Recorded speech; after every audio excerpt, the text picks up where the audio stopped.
pass another à louer sign where your favorite bistro used to serve perfect croissants. The fourth lease sign multiplying like warnings nobody wants to read. Quebec's economic foundation is cracking beneath our feet. And when it gives way, these 10 cities won't just struggle, they'll fall first and hardest. Shawinigan.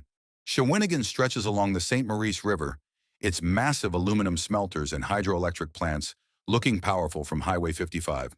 The city built its reputation as an industrial giant, harnessing the river's energy to power manufacturing that employed thousands for over a century. But drive through the residential neighborhoods today, and you'll notice something troubling. Too many houses with à vendre signs, too many young families loading moving trucks, and too many conversations about whether it's time to leave. The Alcoa plant closures tell the brutal story. Over 1,000 jobs eliminated since 2020 as the aluminum giant shuttered operations, citing global overcapacity and rising energy costs. Those weren't just statistics. They were neighbors, family members, and customers who suddenly had no income and no clear path forward in a city built around heavy industry. Population decline accelerated immediately.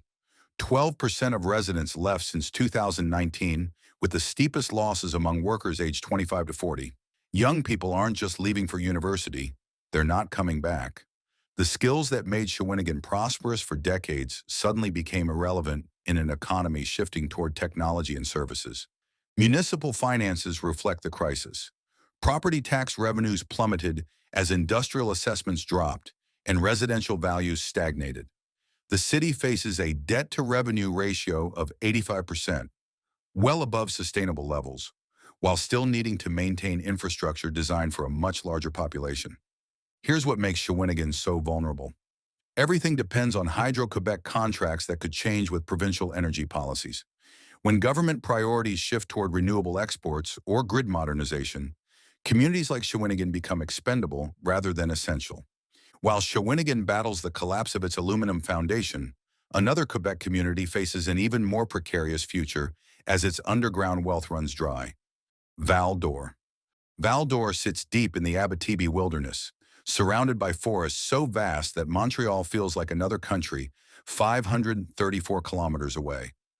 The city's towering headframes and processing facilities have pulled gold from underground for over 90 years, creating wealth that sustained entire generations of mining families. But walk through the residential areas today and you'll sense the anxiety beneath the surface as the gold runs out and geography becomes a trap rather than a treasure. Gold production collapsed 35% as high-grade ore deposits near exhaustion, forcing mining companies to dig deeper and spend more for smaller yields. The economics are becoming impossible. Canadian Malartic, which employs 1,400 workers directly, openly discusses closure timelines in corporate filings as reserves dwindle faster than expected. Geographic isolation makes recovery nearly impossible when major employers leave. Unlike southern Quebec cities that can attract alternative industries, Val d'Or sits too far from major transportation corridors, suppliers and customer bases to interest most businesses. The cost of shipping goods in and out makes manufacturing economically unviable. The cost of living tells the brutal truth about isolation economics. Everything costs 28% more than the provincial average despite wages that haven't kept pace with inflation. Groceries, gasoline, utilities, and consumer goods all carry premium prices because of transportation costs and limited competition. Families struggle to make ends meet even with mining wages. Young people understand the math. Youth exodus rates run 40% higher than the Quebec average as anyone under 35 with portable skills leaves for cities with actual career prospects. What happens when a community loses both its economic foundation and its future workforce? The resource extraction crisis extends far beyond gold mines to threaten communities built around Quebec's vast timber wealth. Dolbeau-Mistassini sprawls across the Lac-Saint-Jean region, where endless forests of spruce and fir once guaranteed steady work in sawmills that turned Quebec timber into lumber for North American construction. Drive through the area today, and you'll still see those vast woodlands stretching to the horizon. But the mills that made this community a forestry powerhouse are shutting down one by one, leaving entire neighborhoods scrambling for alternatives that simply don't exist. The Resolute Forest Products closure delivered the devastating blow. 400 jobs eliminated in 2023 when the company shuttered its pulp and paper operations, citing unsustainable costs and shrinking demand. Those weren't just layoffs. They were the final collapse of an industry that had sustained families for 3 generations. United States lumber tariffs strangled what remained of the export market. Quebec lumber exports to the U.S. dropped 45% since 2021 as punitive duties made Canadian wood uncompetitive against domestic suppliers. Mills that survived previous downturns couldn't absorb tariff costs that sometimes exceeded profit margins entirely. You can see the economic devastation walking through downtown Dolbeau, Mistassini. Commercial vacancy rates hit 31% as businesses closed when forestry paychecks disappeared. Main Street looks like a ghost town with empty storefronts outnumbering operating businesses. Climate change compounds every other challenge. Forest fires increased 60% over the past decade, while insect infestations damage timber quality, reducing both harvest volumes and wood-grade values. The forests remain, but they're becoming less valuable and harder to access profitably. What happens when a renewable resource becomes economically unrenewable? Dolbeau Mistassini offers a preview of that harsh reality. The resource curse extends northward to communities that built their futures around Quebec's mineral-rich coastline. Sept-Îles. Sept-Îles stretches along the Gulf of St. Lawrence where massive ore carriers dock to load iron ore destined for steel mills around the world. The port handles millions of tons annually, its loading facilities working around the clock during shipping season to move Quebec's mineral wealth to global markets. But walk through the dock neighborhoods today, and you'll notice something troubling. Too many experienced longshoremen looking for work elsewhere, too many maritime families making backup plans, and growing uncertainty about whether this strategic port can maintain its competitive edge. Iron ore shipments plummeted 22% as global steel demand weakened and Chinese buyers shifted to cheaper Australian suppliers. The port of Sept-Îles, which built its reputation moving 25 million tons annually, now struggles to fill cargo manifests as mining companies reduce production and shipping contracts migrate to competitors. Automation accelerates job losses faster than anyone expected. Port automation systems will eliminate 300 traditional dock positions by 2026 as robotic loading equipment and computerized logistics replace human workers. These aren't just statistics.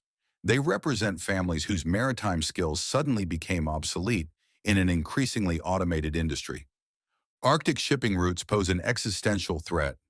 Climate change opens Northwest Passage alternatives that bypass traditional Great Lakes and St. Lawrence shipping entirely, allowing vessels to move cargo directly between mining regions and international markets without stopping at Canadian ports. Population declined 8% as maritime workers relocated to Halifax, Vancouver, or other ports with better long-term prospects. When shipping professionals leave, they take their spending power and specialized knowledge with them, creating cascading effects throughout the local economy. The industrial challenges facing Quebec's resource-dependent north extend into the province's traditional manufacturing heartland, where different economic pressures threaten established industries. Drummondville. Drummondville sits in the heart of Quebec's Centre du Québec region, its industrial parks filled with textile factories that once dressed North America. For over a century, the city built its identity around clothing manufacturing, producing everything from work uniforms to fashion garments for major retail chains. Drive through the industrial districts today, and you'll see too many empty factory floors, too many for-lease signs on manufacturing buildings, and too many skilled seamstresses wondering if their careers have any future left. Textile employment collapsed 35% since 2019 as company after company either automated operations or moved production to countries where labor costs a fraction of Quebec wages. Gildan Activewear, which once employed 800 workers locally, shifted most operations to Honduras and Nicaragua, where garment workers earn less in a week than Drummondville employees made in a day. Major manufacturers continue the exodus to Mexico and Southeast Asia, chasing labor savings that make Quebec operations economically impossible. Rising minimum wages and mandatory benefits that seemed reasonable when factories competed regionally now price local manufacturers out of global markets entirely. Downtown revitalization efforts stumble as anchor businesses close. The city invested millions in streetscape improvements and cultural facilities, but you can't revitalize a commercial district when the paychecks that supported it disappear. Commercial vacancy rates climb to 19% as former textile workers lack spending power for retail and restaurant visits. Skills mismatch creates a permanent underclass of displaced workers. Seamstresses and machine operators possess valuable manufacturing skills, but lack the technical education needed for emerging technology jobs. Retraining programs show 60% dropout rates as workers in their 40s and 50s struggle to master digital skills. This manufacturing crisis extends throughout Quebec's industrial corridor, threatening communities that built their prosperity on traditional heavy industry. Trois-Rivières. Trois-Rivières spreads along the St. Lawrence River at the mouth of the St. Maurice, its massive pulp and paper mills dominating the waterfront like industrial cathedrals. For over 150 years, this historic city turned Quebec forests into newsprint, books, and packaging materials that supplied North American markets. But walk through the mill districts today, and you'll see towering smokestacks that no longer emit steam, empty parking lots where shift workers once gathered, and growing uncertainty about whether paper manufacturing has any future in the digital age. The Kruger paper mill closure delivered a devastating blow. 400 jobs eliminated when the company shuttered operations in 2022, removing $200 million in annual economic impact from a city that depended on those paychecks flowing through restaurants, retail stores, and service businesses throughout the community. Newsprint demand collapsed 60% as newspapers either closed entirely or switched to digital-only formats. The fundamental market that sustained Trois-Rivières for generations simply no longer exists. When people get their news from phones and tablets, they don't need the massive rolls of paper that kept local mills running around the clock. Port traffic declined 28% as forest products exports shrink and shipping companies consolidate cargo through larger facilities in Montreal and Quebec City. The port of Trois-Rivières, which once moved millions of tons of paper products annually, now struggles to attract enough cargo to justify maintaining full operations. Even the Université du Québec at Trois-Rivières reflects the economic malaise. Enrollment dropped 12% as students recognize that local career opportunities have disappeared along with the industries that once made this region prosperous. The industrial collapse spreading through Quebec's manufacturing centers reveals only part of a broader crisis affecting communities that seemed insulated from private sector volatility. Rimouski. Rimouski sits on the south shore of the St. Lawrence estuary, looking stable and secure with its government offices, research facilities, and university campus that have anchored the local economy for generations. Many residents draw steady paychecks from federal agencies or the Université du Québec à Rimouski, creating the kind of economic stability that seemed immune to the boom-bust cycles affecting resource-dependent communities. But that sense of security is evaporating as Ottawa's budget pressures force cuts that hit government towns hardest. The Institute of Ocean Sciences faces a 25% budget reduction as federal departments slash spending to reduce deficit projections. This isn't just bureaucratic restructuring. It's the systematic dismantling of research programs that employed hundreds of oceanographers, marine biologists, and support staff whose expertise made Rimouski a center for maritime science. University enrollment plummeted 18% as maritime programs lose relevance in an economy shifting away from traditional ocean industries. When shipping companies automate operations and fishing quotas shrink, students choose programs with better career prospects in larger cities rather than specialized degrees tied to declining sectors. Regional hospital consolidation eliminates 200 healthcare positions as the provincial government centralizes services to reduce costs. Experienced nurses and technicians either relocate to Quebec City or leave the profession entirely, taking their spending power and expertise with them. Demographics compound every other challenge. 32% of Rimouski's population is over 65, creating service demands that strain municipal budgets while the working-age tax base shrinks.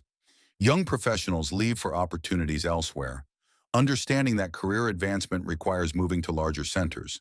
When a city's economic foundation depends on government decisions made hundreds of kilometers away, local control becomes an illusion that can shatter with a single budget announcement.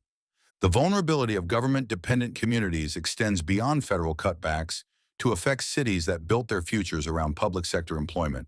Chicoutimi spreads across the Saguenay Fjord, where massive aluminum smelters have transformed raw ore into finished metal for over 90 years. The city built its regional dominance around Rio Tinto's sprawling complex that employs 2,800 workers directly and supports thousands more through contractors and suppliers. Drive through the industrial districts and you'll see the towering pot lines and casting facilities that represent billions in investment. But walk through the residential neighborhoods today, and you'll notice something troubling. Experienced smelter workers quietly updating their resumes and families making contingency plans for an uncertain future. Rio Tinto actively considers closure as electricity costs make Quebec aluminum production uncompetitive against facilities in countries with cheaper energy. The smelter consumes enough power to supply 300,000 homes annually, and rising Hydro-Quebec rates threaten profit margins that have already shrunk due to global oversupply and Chinese competition. Automation eliminates jobs faster than anyone expected. 15% of manufacturing positions disappeared since 2020 as robotic systems and computerized processes replace human workers throughout the aluminum and wood products sectors. These technological improvements boost productivity but devastate employment in a region where industrial jobs provided middle-class incomes for generations. Regional shopping centers lose anchor tenants to online commerce. Place du Royaume and other retail destinations face vacancy rates climbing above 20% as consumers shift purchasing habits and retailers consolidate operations. The Sears closure eliminated 200 retail jobs while other department stores reduce floor space or close entirely. Climate change increases infrastructure costs through flooding risks. The 1996 Saguenay flood caused $1.7 billion in damage, and updated climate models predict more frequent extreme weather events that strain municipal budgets already stretched by declining industrial tax assessments. The economic pressures affecting Quebec's industrial centers reveal how even communities with multiple economic pillars face systemic vulnerabilities that compound over time. Granby. Granby stretches across some of Quebec's richest farmland in the eastern townships, where endless orchards and vegetable fields once guaranteed steady work in processing plants that turn local crops into canned goods, frozen foods, and dairy products. The city built its reputation as an agricultural hub, converting regional harvests into value-added products for Canadian and export markets. But drive through the industrial parks today, and you'll see too many shuttered processing facilities, too many for sale signs on manufacturing buildings, and too many conversations about whether this diversified economy can weather the multiple storms hitting simultaneously. Food processing plants reduce capacity as irregular crop yields disrupt supply chains that depend on predictable harvests. Climate change delivers either drought or excessive rainfall, creating feast or famine cycles that make production planning impossible. Processors built for steady throughput can't operate profitably when raw material supplies fluctuate wildly from season to season. Manufacturing hemorrhaged 800 jobs to automation and relocation since 2020. Companies either invested in robotic systems that eliminated human workers or moved operations to Mexico and southeastern United States where labor costs half of Quebec levels. The industrial diversity that once protected Granby from single-sector collapse now means multiple industries are contracting simultaneously. Tourism revenue collapsed 40% post-pandemic and shows no signs of recovery. The Granby Zoo and local festivals that attracted visitors from Montreal and Vermont faced reduced attendance, while hospitality businesses struggle with staff shortages and changing travel patterns. Downtown commercial vacancy rates hit 24% as businesses close when agricultural processing jobs disappear and tourist spending evaporates. You can walk entire blocks where storefronts that thrived for decades now display faded lease signs.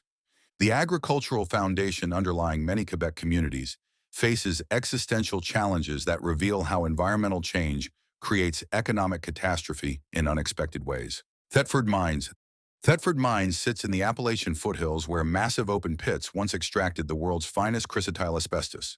For over 130 years, this mining town supplied the fireproof mineral that built modern industry, creating prosperity that sustained 28,000 residents at its peak.